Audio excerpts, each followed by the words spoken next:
क्रांती news, आवाज सर्वसामान्यांचा। माहूर रेणुकादेवी गडावर जिओ नेटवर्क नसल्यामुळे भाविक त्रस्त। नेटवर्क असूनही कॉल लागत नाही, आवाज येत नाही, इंटरनेट अंशतः सुरू। माहूर हे तीर्थक्षेत्र असल्यामुळे तेथे दररोज हजारो भाविक पुणे, मुंबई, संभाजीनगर, अहमदनगर परराज्यातून दर्शनासाठी भाविक येत असतात। त्यातच नेटवर्क कोणत्याही कंपनीचे गडावर पोहोचत नसल्यामुळे भाविकांना फोन पे, गुगल पे इत्यादी दुकानदारांना पैसे पे करण्यासाठी भाविकांची गोची होत आहे।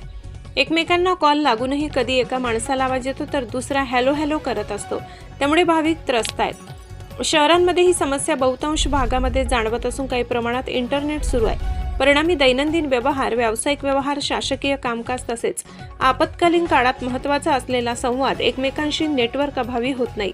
या तांत्रिक बिघाडाचा फटका व्यापारी वर्ग, विद्यार्थी, नोकरदार आणि सर्वसामान्य नागरिकांना बसत आहे। संपर्काअभावी अनेक महत्त्वाची कामे रखडली असून बँका, शासकीय कार्यालय, शैक्षणिक संस्था, आरोग्य सेवांच्या कामासाठी नागरिकांना पर्यायी नेटवर्कचा आधार घ्यावा लागत आहे। दरम्यान जिओ, आयडिया, BSNL याबाबतची कोणतीही माहिती अद्यापपर्यंत सांगण्यात आली नाही। इंटरनेट व सर्व प्रकारची रेंज पूर्ववत करण्यात यावी अशी मागणी जोर धरत आहे। महाराष्ट्र क्रांती न्यूजसाठी प्रतिनिधी संजय वडसकर, माहूर, नांदेड। अशाच नवनवीन बातम्या पाहण्यासाठी आमच्या महाराष्ट्र क्रांती न्यूज या YouTube चॅनलला लाईक करा, सबस्क्राईब करा आणि बेल आयकॉनला प्रेस करा।